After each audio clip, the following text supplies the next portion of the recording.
감사합니다. 하나님 말씀 봅니다. 베드로전서 3장, 신약성경 베드로전서 3장 13절부터 17절 말씀까지입니다.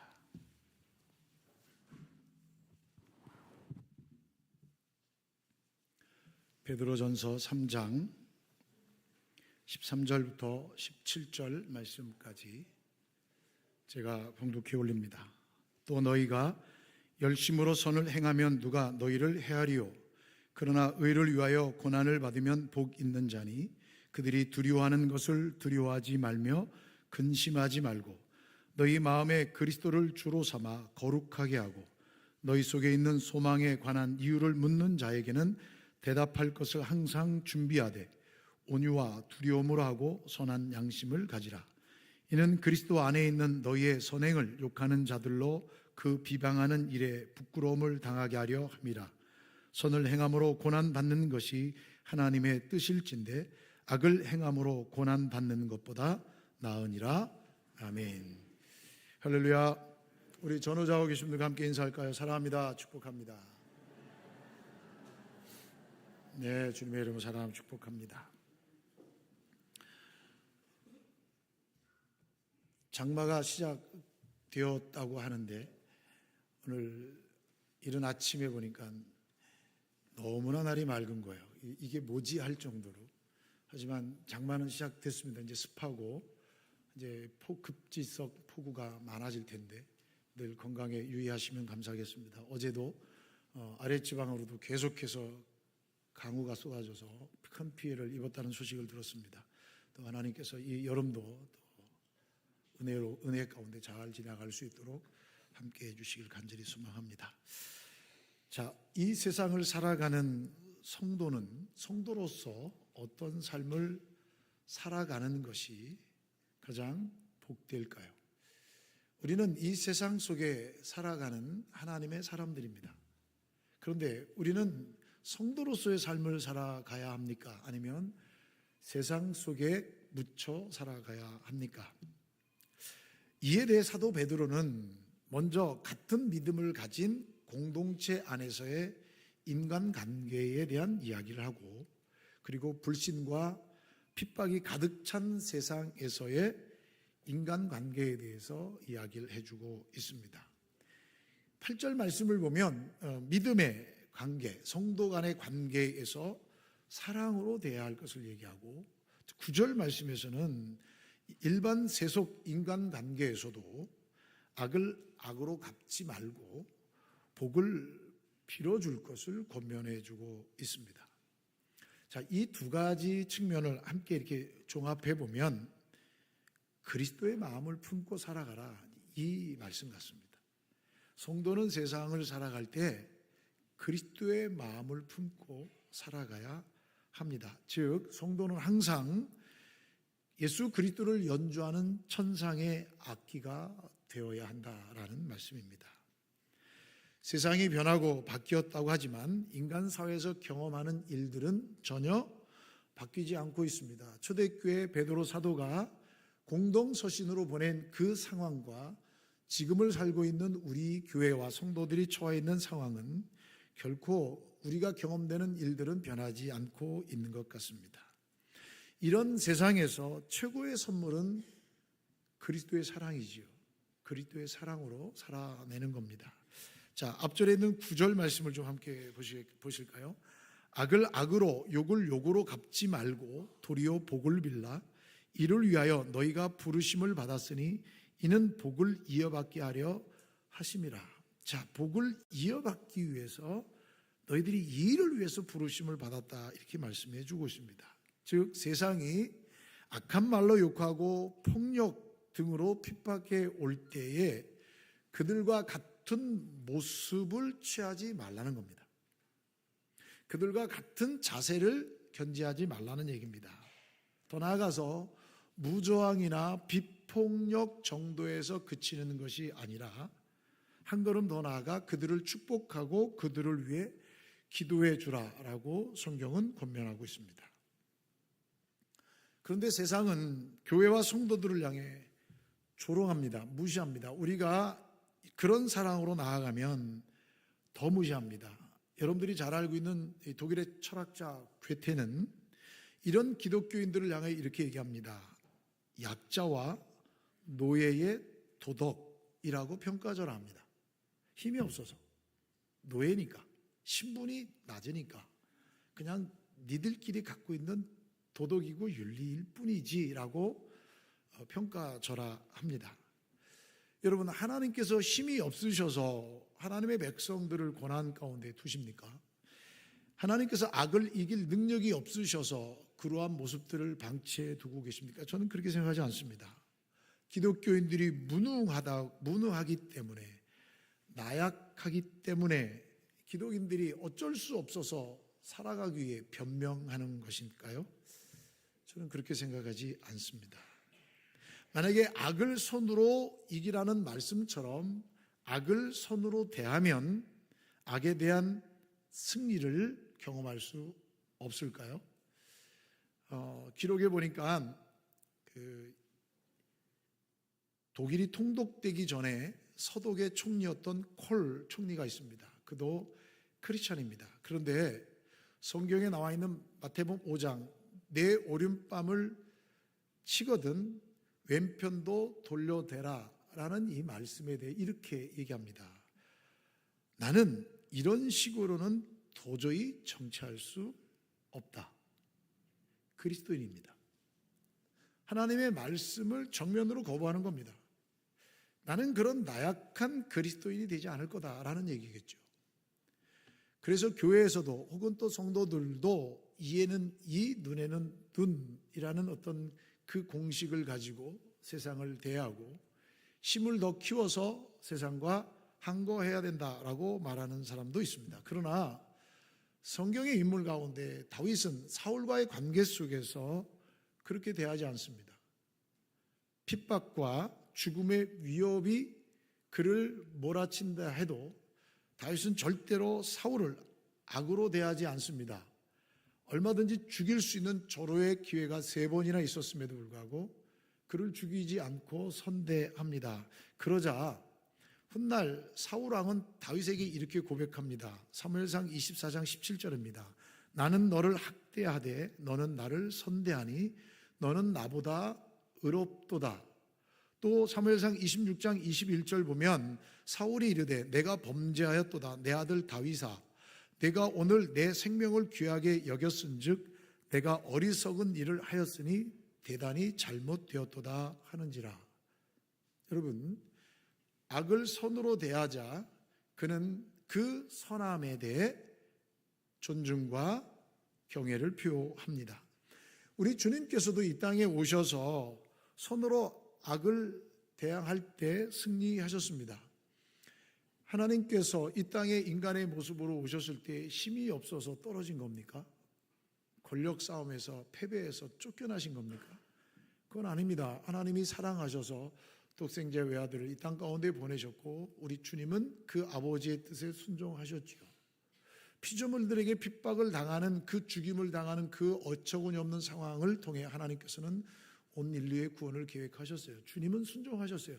하나님이신 그분이 순종하셨어요.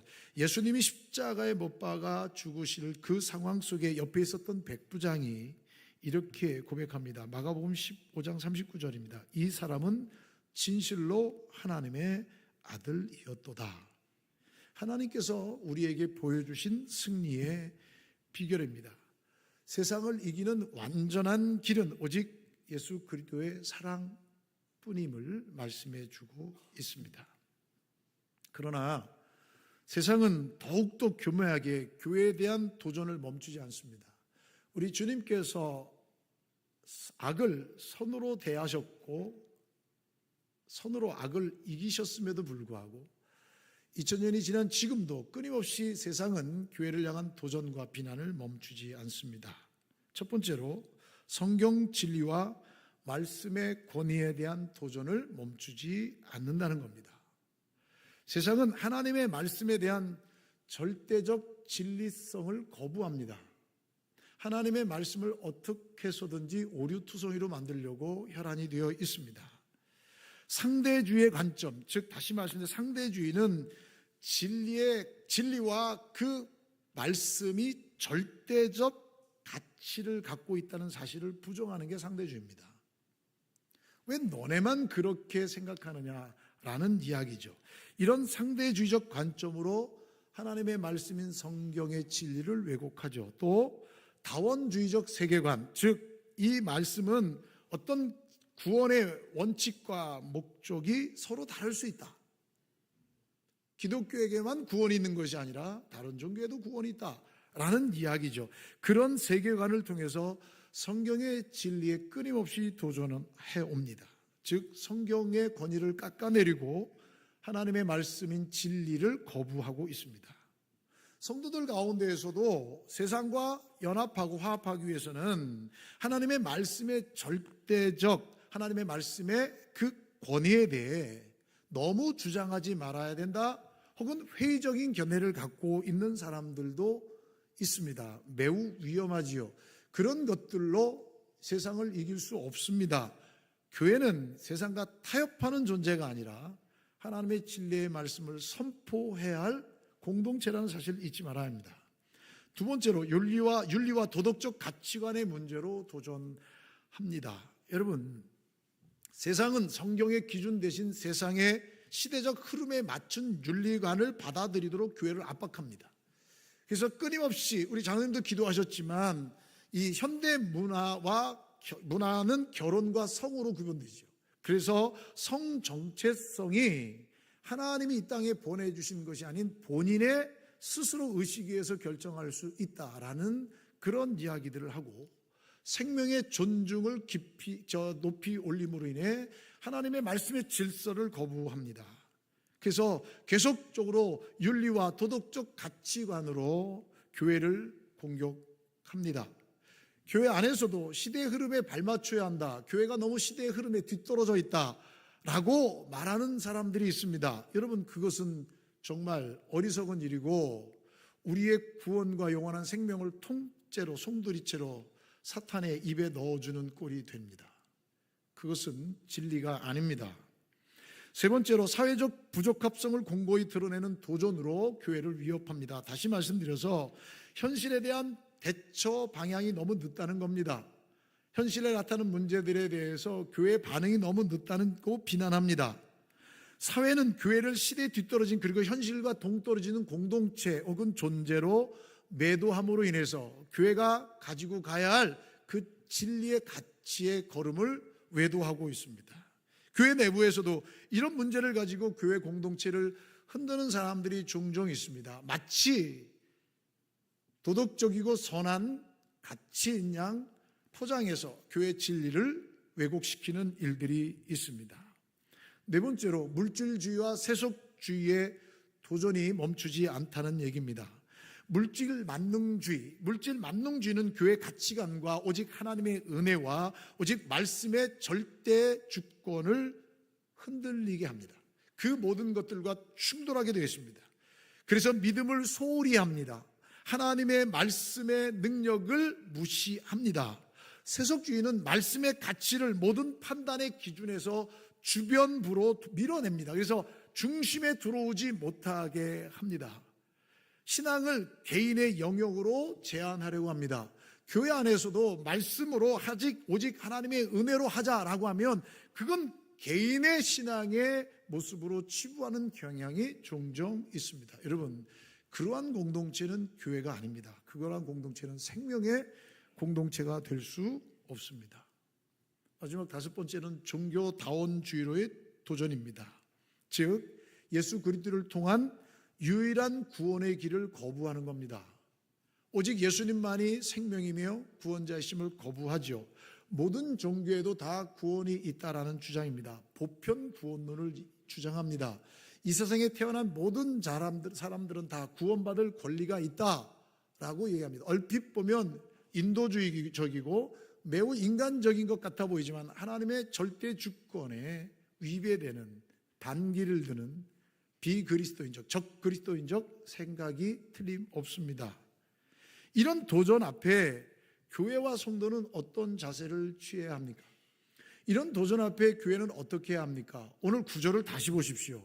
악을 악으로 욕을 욕으로 갚지 말고 도리어 복을 빌라. 이를 위하여 너희가 부르심을 받았으니 이는 복을 이어받게 하려 하심이라. 악을 악으로 갚지 말고 복을 빌어주라고 말합니다.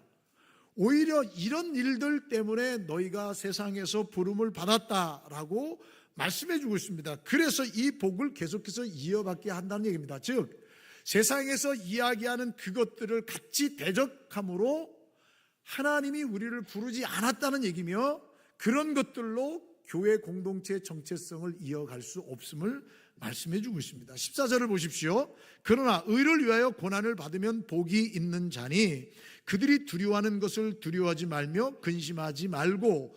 여러분, 오히려 교회는 의를 위하여, 복음을 위하여, 진리를 위하여 고난을 받는 것이 당연한 것이다, 복 있는 사람이다라고 말씀해 주고 있습니다. 그러면서 그들이 두려워하는 것을 두려워하지 말며, 이거는 1차적 상황을 좀 우리가 접근해야 되는데, 이사야 8장 12절 13절 말씀을 인용한 말씀으로 조금 난해합니다. 즉 무슨 얘기냐면, 당시의 박해자들이 위협받을 때에 그들이 두려워했던 것 같습니다. 그런데 사도 베드로는 그렇게 얘기합니다. 박해자들이 바깥에서 도전이 몰려온다 할지라도 그들을 두려워할 필요가 없다라는 말씀입니다. 현대인의 성경은 사람들이 협박을 하더라도 겁을 내거나 무서워하지 마십시오라고 말씀해 주고 있습니다. 즉 세상의 위협과 협박이 닥치는 상황 속에서 하나님이 즉각적으로 개입하지 않는다고 하더라도 흔들리거나 동요되지 말라라는 겁니다. 어떻게 보면 세상에서 교회를 향한 대적, 그리고 그 모든 조롱, 야유하는 그런 상황 속에서 하나님이 즉각적으로 그들을 징벌하지 않고 하나님이 이 문제를 해결하지 않는다 할지라도 하나님의 백성들은 흔들리거나 동요하지 말라는 얘기입니다. 즉 신앙을 지키라는 얘기입니다. 견고히 믿음의 길을 걸어가라는 명령입니다. 여러분, 다시 말씀드려서 우리의 시대 속에 끊임없이 도전해오는 그 상황 속에 그들과 타협하지 말고, 그들을 악으로 악을 갚지 말고, 욕을 욕으로 대하지 말고, 그들을 위해 복을 빌어주고 기도하되 하나님의 진리의 말씀을 끝까지 붙들고 견고히 걸어가라는 명령입니다. 사랑하는 성도분, 우리가, 교회가 세상의 도전 앞에 흔들리면 되겠습니까? 교회가, 우리 성도가 믿음을 잃어버리면 이 시대에 우리를 부르신 하나님의 은혜가 온전히 세워질 수 있겠습니까? 엄청난 도전이 온다 해도 교회는, 우리 성도는 하나님의 절대 주권과 성경의 권위를 철저히 지켜가야 합니다. 그리고 교회는 준비해야 합니다. 세상을 향해 준비해야 합니다. 그게 무엇입니까? 첫 번째로 보면 성경 중심의 신앙 훈련을 준비해야 합니다. 오직 성경의 절대 권위를 여러분, 우리는 놓치지 말아야 합니다. 성경의 모성을 철저히 가르치고, 성경은 하나님의 감동으로 기록된 하나님의 권위가 있는 말씀임을 가르쳐야 하고, 그 절대 권위를 지켜나가야 합니다. 디모데후서 3장 16절 말씀도 모든 성경은 하나님의 감동으로 된 것으로 교훈과 책망과 바르게 함과 의로 교육하게 유익하다라고 분명히 말씀해 주고 있습니다. 두 번째로 견고한 신학과 신앙교육이 뒤따라가야 합니다. 목회자들을 견고하고 신실한 복음주의적 개혁주의적 신학으로 무장시켜야 합니다. 그리고 교회 지도자와 평신도들에게 체계적인 말씀의 훈련을 통해서 오직 주 예수 그리스도의 주권과 우리 주님의 주 되심을 선포해 나가야 합니다. 이 문화적 상대주의와 다원주의에 맞서서 예수 그리스도만이 유일한 구원주이심을, 예수 그리스도만이 유일한 주권자이심을 분명하고 담대하게 전해야 합니다. 제가 말씀을 준비하면서 30여 년 전에 했던 이야기들이 생각이 나서 제가 후회를 했습니다. 제가 전도사 시절에 그런 얘기를 했습니다. 아이들한테, 혹 누군가가 신학교에 입학하려고 하거나 목회자의 길을 걸어가려고 할 때 제가 막았습니다. 하지 말라고 했습니다. 너희들 아니어도 할 사람 많으니까 너희들은 세상 속에서 참된 그리스도의 향기를 드러냈으면 좋겠다. 제가 그렇게 얘기했습니다. 제가 우리 교회 와서 초창기에도 우리 청년들에게 그렇게 얘기를 했습니다. 정말 제가 착각하고 실수한 겁니다. 진짜 어리석은 이야기입니다. 하나님의 사람들은 단순간에 짧은 시간에 길러지고 양육되지 않습니다. 오랜 시간 동안에 하나님의 말씀으로 훈련되고 양육된 자가 하나님의 소명을 받아 말씀 앞에 서야 신실한 주의 종이 됩니다. 성도들을 훈련시키는 것은 교회에서 끊임없이 양보하지 말아야 합니다. 교회 안에서 구원의 확신과 하나님의 절대 주권을 인정하지 않는 자를 지도자로 세운다면 그건 교회 공동체라고 말할 수가 없습니다. 하나님은 그런 예배, 그런 섬김을 기쁘게 받으시지 않거든요. 이 시간들은 어느 순간에 갑자기 필요할 때 만들어질 수 있는 것이 절대 아니라는 사실입니다. 그러므로 교회는 준비해야 합니다. 무엇으로요? 하나님의 말씀으로, 또 성도들을 신앙 훈련으로 계속해서 양육하고 길러내야 합니다. 힘들죠. 맞아요. 여러분, 초대교회 성도들은, 우리 교회 선배들, 우리 나라의 신앙의 선배들은 목숨을 바쳐서 이 신앙을 지켰고 이 믿음을 유산으로 물려주었거든요. 오늘을 살아가는 이 시대는 세상의 도전 앞에 너무 타협을 쉽게 합니다. 너무 쉬운 신앙의 길을 걸어가려고 합니다. 여러분, 그러한 상황 속에 살아갔을 때 교회는 여지없이 세상의 도전과 조롱 속에 휩싸이게 됩니다. 여기에서 성경의 가르침은 우리에게 분명한 희망을 주고 있습니다. 세 번째로, 복음 중심의 문화적 형성을 이루어 가야 합니다. 교회는 세상 속에 있으나 세상에 속하지 않은 공동체가 교회입니다. 다시요, 교회는 세상 속에 있으나 세상 속에 속하지 않은 공동체가 교회입니다. 성도는 세상 속에 있으나 세상에 속하지 않은 삶을 살아가는 자가 성도임을 성경은 말씀해 주고 있습니다. 여러분, 이 말은 교회는 세상과 적극적으로 교류하되 거룩성을 구별해 나가야 한다. 유지해 나가야 한다. 교회로서의 거룩성, 성도로서의 거룩성을 유지해 나가야 한다라는 것입니다.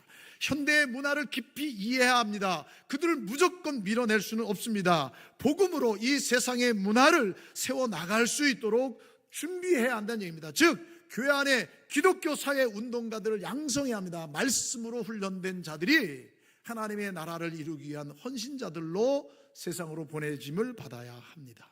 그리고 복음의 가치를 정립할 수 있는 사람들이 더 많아져야 합니다. 기업가든 정치가든 교사든 모든 사람들이 다 삶의 영역에서 복음으로 무장돼 있어서 복음 중심의 문화가 형성될 수 있도록 해나가야 합니다. 여러분, 이런 일들을 하지 않으면 어느 날 갑자기 교회가 세상에 빛이요 소금이 될 수 있는 것이 아닙니다.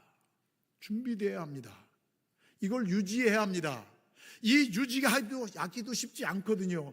기독교도 부흥을 통해 타락을 경험하거든요. 그러면 우리는 깨어 있어야 합니다. 기독교 역사를 통해서 우리는 배워야 합니다. 우리도 여지없이 넘어질 수밖에 없는 존재라는 사실을 인정하고 날마다 하나님의 거룩한 말씀 앞에 서야 합니다.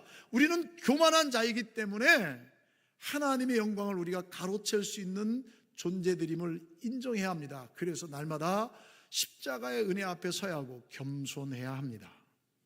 네 번째로, 하나님의 주권적 은혜에 대한 전적인 의존입니다. 즉, 모든 것은 하나님의 은혜, 교회는 적대적 환경 가운데에서도 하나님이 교회를 지키시고 이끌어 주시는 그 능력 주시는 하나님의 은혜에 전적 의지해야 합니다. 하나님의 은혜에 맡겨야 합니다. 함께 나가야 합니다. 즉, 인간의 노력과 지혜로만 문제를 해결하라고 하면 안 됩니다. 다섯 번째로, 기도를 통한 하나님과의 관계를 확립합니다. 즉, 성령 하나님이 함께 하실 수 있도록 기도로 겸손하게 성령님을 더욱 의지해야 하나님의 교회 공동체가 이 세상에 부름받은 사명을 감당할 수 있는 것입니다. 여러분, 오늘 15절 말씀 보십시오. 너희 마음에 그리스도를 주로 삼아 거룩하게 하고 너희 속에 있는 소망에 관한 이유를 묻는 자에게 대답할 것을 항상 준비하되. 제 얘기가 아닙니다. 오늘 성경의 말씀입니다. 그리스도를 주로 삼아 거룩하게 하고, 예수 그리스도의 주되심을, 그리고 교회가 세상 가운데서 거룩성을 유지해 나가야 하고, 너희 속에 있는 소망에 관한 이유를 묻거든. 소망, 즉 세상의 도전에 두려워하지 말고 오히려 너희 마음에 예수 그리스도를 주로 삼아 거룩함을 유지해 나갈 것을 말씀해 주고 있습니다. 그래야 여러분, 이 세상 속에 거룩한 하나님의 자녀들의 믿음의 본을 보일 수 있기 때문입니다. 세상은 교회를, 성도를 핍박하며 도전합니다. 그런데 성도들은 이를 무서워하지 않지요. 피하지도 않습니다. 오히려 기쁨 속에 주신 사명, 그 소명을 감당합니다. 그러한 성도들을 보면 세상은 놀라지요. 세상은 호기심을 갖게 되지요. 왜 저들은 두려워하지도 않고 물러서지도 않으면서, 그렇다고 힘을 모아 저항하지도 않는데 저들은 어떻게 그 가치관을 지켜나가고 저들은 신앙의 그 거룩성을 유지해 나가고 있는가? 그 이유가 무엇이냐? 너희들이 믿는 본질이 무엇이냐라고 물었던 것 같아요. 그때 베드로가 얘기합니다. 소망이다. 즉 이 소망이야말로 불신자들과 그리스도인들을 구분해 주는 유일한 판명 기준이다라고 말씀해 주고 있는 것입니다. 불신자들은 소망을 몰랐습니다. 그래서 묻습니다. 그때 성도들은 대답할 수 있어야 합니다. 대답할 수 있어야, 법정에서 변호하는 것처럼 논리적이면서도 정확하게 대답할 수 있어야 합니다. 왜 너희들은 우리를 대적하지 않느냐? 힘이 없어서냐? 능력이 없어서냐? 아니면 사람이 없어서냐? 아니다. 우리는 얼마든지 할 수 있지만 우리를 이 시대에 부르신 하나님의 뜻은 너희들을 찾으시는 하나님의 뜻에 순종하기 위해 너희들에게 축복하고 너희들을 위해 기도한다. 돌아오도록. 너희들이 죽이면 우리는 죽임을 당할 것이다. 왜? 우리는 영원한 하나님 나라를 소망하기 때문에. 너희들은 이 땅에서의 삶이 다인 것 같지만 우리는 하나님의 영원한 나라를 꿈꾸며 소망하고 부활의 첫 열매 되신 주님을 믿는 믿음으로 살아가기 때문에 절대 이 세상에 미련을 두지 않는다라고 말할 수 있어야 합니다. 어떻게 논리적이고 정확하게 대답할 수 있을까요? 하나님의 말씀으로 훈련되지 않고서는 도저히 이 말씀을 대답할 수 없습니다. 하나님의 올바른 신학적 관점으로 훈련받지 않고서는 결코 이 세상의 변화를 요구할 수 없고 세상의 가치관과 세상의 물질과 세속주의에 휘말려서 신앙과 믿음조차도 잃어버리게 될 겁니다. 그러므로 교회는 준비해야 합니다. 준비해야 합니다. 한 세대를 준비해야 다음 세대가 이어진다는 사실을 아십니까? 교회의 한 세대는 1년, 2년이 아닙니다. 교회가 필요할 때 어느 일꾼을 세우는 게 아닙니다. 그 일꾼을 세우기 위해 교회는 30년을 준비해야 합니다. 여러분 생각해 보십시오. 앞으로 30년 뒤에 대한민국의 교회 일꾼이 누구겠습니까? 우리의 자녀들입니다. 지금의 이 자녀들을 말씀으로 양육하지 않으면 30년 뒤에 그리스도인은 없어질 겁니다. 그래서 해야 합니다.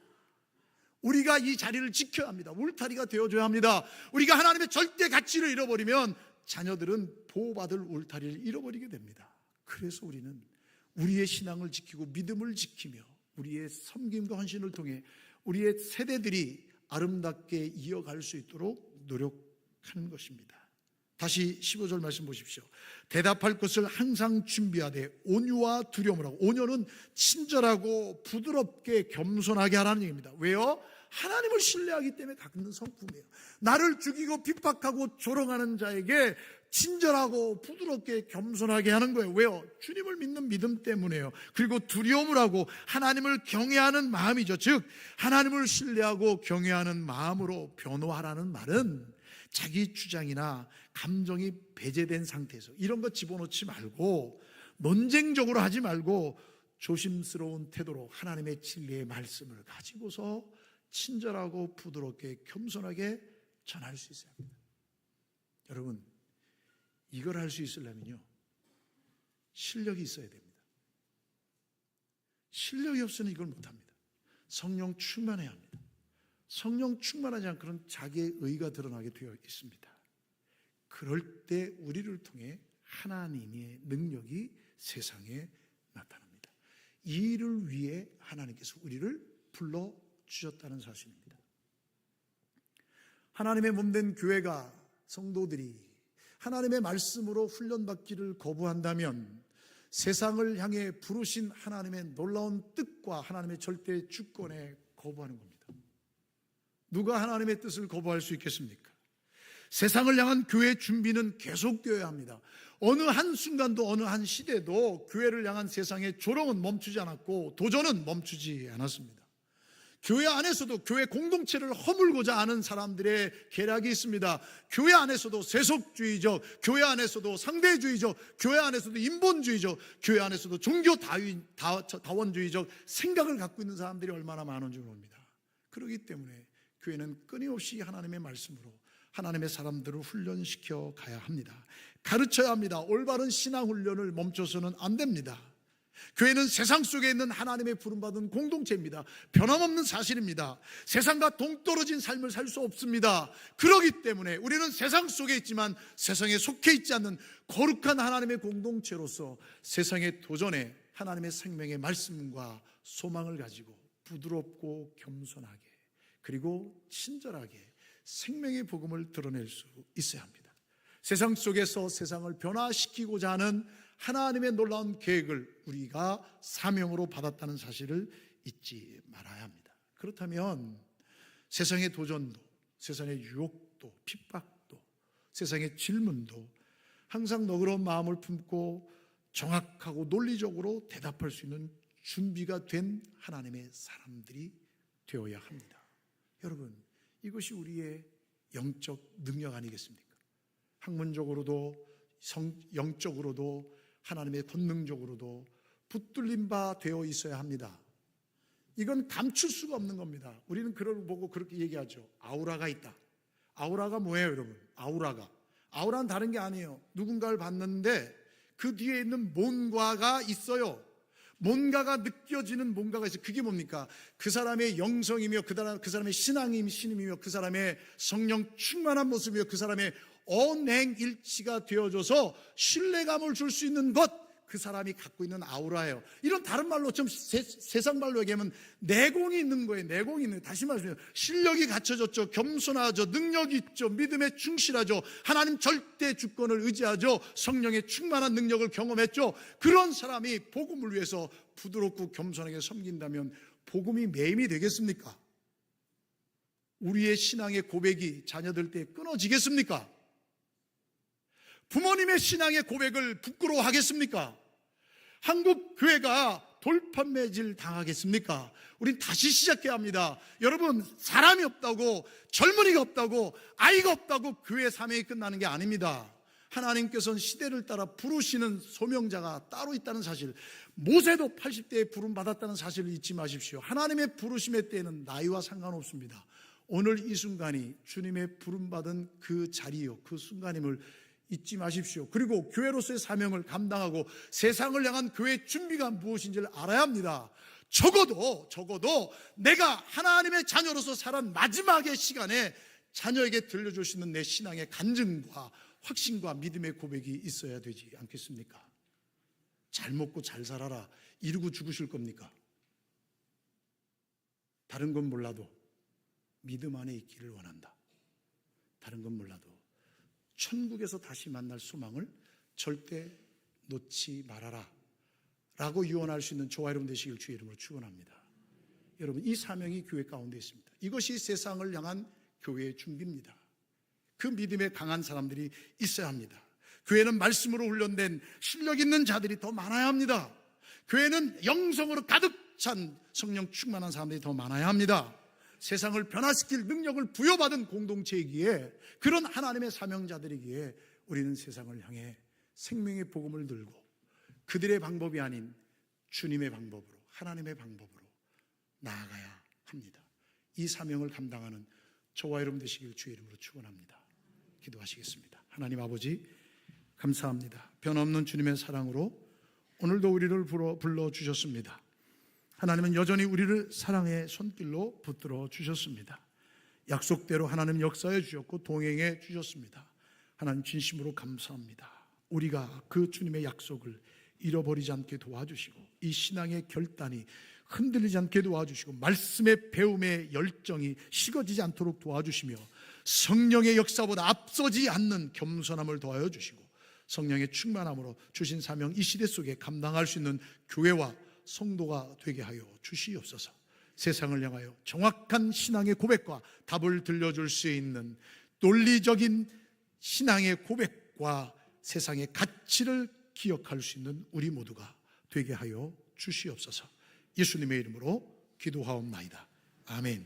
우리 자리에서 다 일어나셔서 찬송가 452장 함께 찬양하시겠습니다.